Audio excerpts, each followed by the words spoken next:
Hey guys, this is Sam, and I run the YouTube channel Chalice and Chains.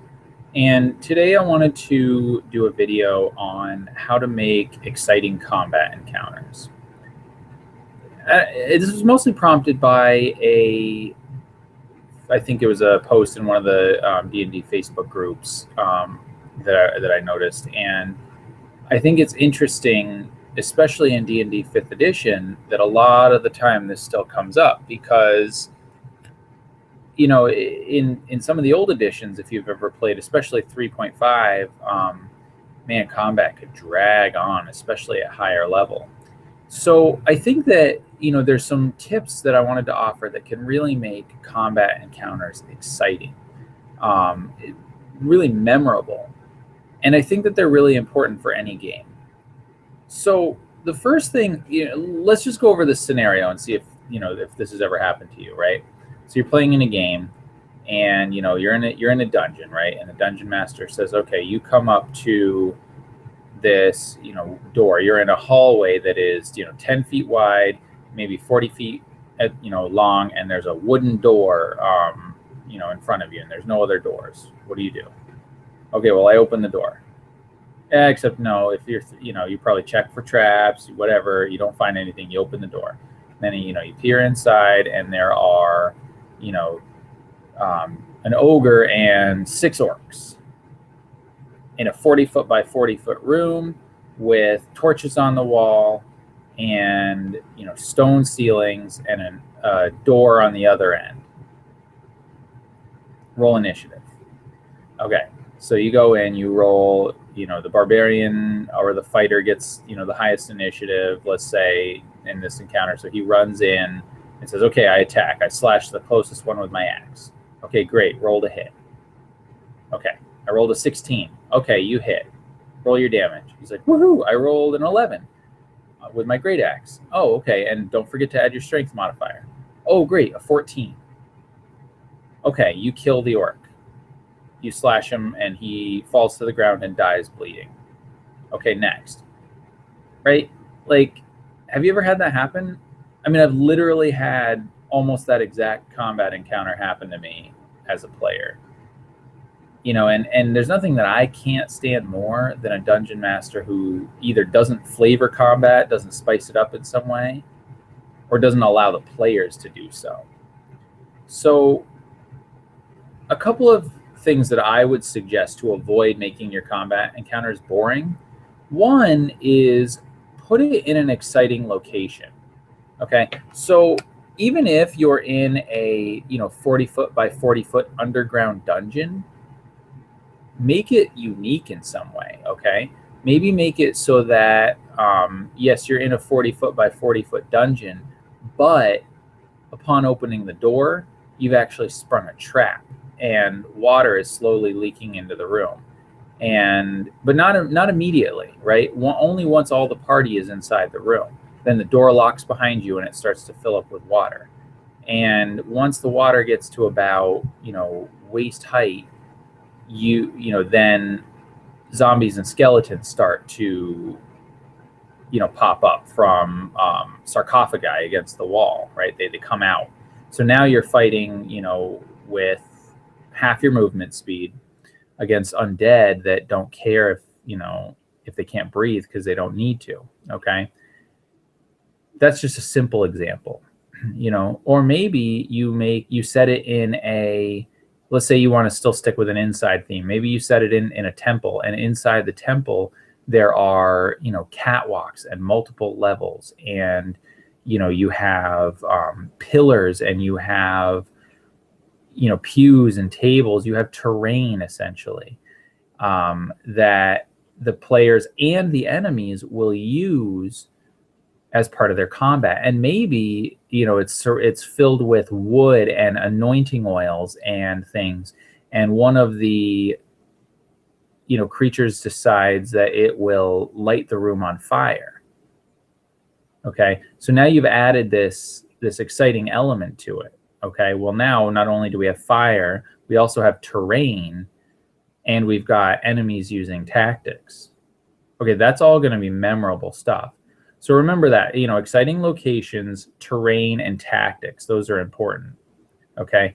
So let's say you're doing a wilderness encounter. Okay. And let's say it's simple, you're traveling, you're traveling on a trade road through the woods. Okay. To get to, you have to go through the woods, you have to get to another location, for whatever reason. Okay. Well, wilderness encounters, many of the time people, many DMs will use that as a random encounter or whatever. And they'll randomly roll, and it doesn't always make sense. Okay. Well, what if you start by introducing weather effects? Okay. So as you're traveling through the forest, all of a sudden, where it was hot, it's now starting to get cold. And so fog starts rolling in, and it's getting cold because, the rain clouds are coming in. So it gets dark and it's foggy, and you're having a hard time seeing. And now all of a sudden, what you were relying on for light, with the canopy, not being too dense, but the sunlight coming in, it's now dark. Not so dark that you can't see, but it adds, an element of, there are shadows, and there are, low light, basically. And so now the floor, the canopy floor, or not the canopy floor, I'm sorry, the floor of the woodland is now turning to mud. The dirt road that you were traversing through the woodland is now a muddy bog, and with the rain and the fog, it slows down your movement. And now all of a sudden you hear noises coming from either side of you. You hear wolves howling, which you've heard before, but you hear something else. You hear a strange noise that you can't quite place. And just as you look over to your left, lightning crashes down, and in the lightning, as you look up, you see these big green eyes staring down at you from the canopy. And before you have a moment to stop, you run right into this thick, sticky substance, and you get kind of covered in it. And you realize all of a sudden that you've run into a spider web, and you have a giant spider looking down at you. Okay. Simple, right? If you want to make it really fun, go ahead and, think about some of the, the great movies and where some of, these great combat scenes take place. I think Cloud City in Star Wars, or in, episode 3, the fight in the volcano. That thing was amazing, right? Just imagine that you have let's just say you have a scenario where, you're invited to the court of a dwarf king, and his throne room is in a volcano, right? His dwarven tribe have built their house their stronghold in a volcano. And so maybe there's a tournament, right? And amongst all the lava, there are lots of stone bridges and stone architecture. And there are, the walls of the volcano are all kind of, sculpted with residences and balconies. And up there you see griffins and gargoyles flying around. And below you, there's a great circle of stone that looks like an arena. And in that arena, there are warriors and mages, testing themselves against one another, right? And there are bridges and balconies all over the place. Imagine having a combat encounter in that place, okay? Or, another example might be, on a frozen mountain, where, again, there's snow, and there are, elements and heavy winds to take, into consideration. And there are, water elementals they're frozen, so they're ice, basically, that you have to contend with, and they don't have any problem with the terrain, and maybe you have, I don't know, you have some kind of creatures that are used to those heavy winds, and so they will, they're flying creatures, but they don't have quite the same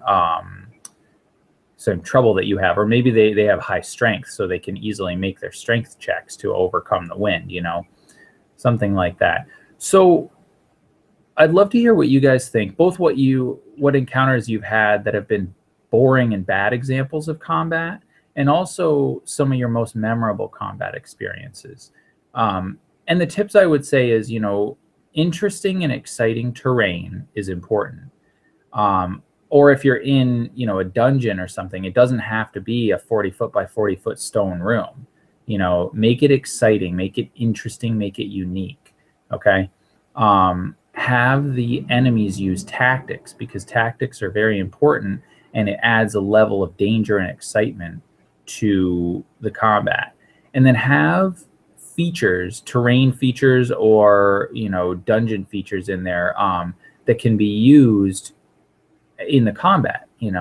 So the classic example there is you're in a tavern, you flip over the the table that you were at, and you start firing, your crossbow or whatever behind a table.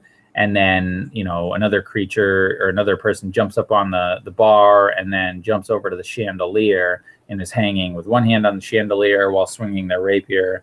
That kind of thing. You add those seemingly small elements that will add to the excitement. So I hope that's helped you guys. Let me know what you guys think, and happy gaming.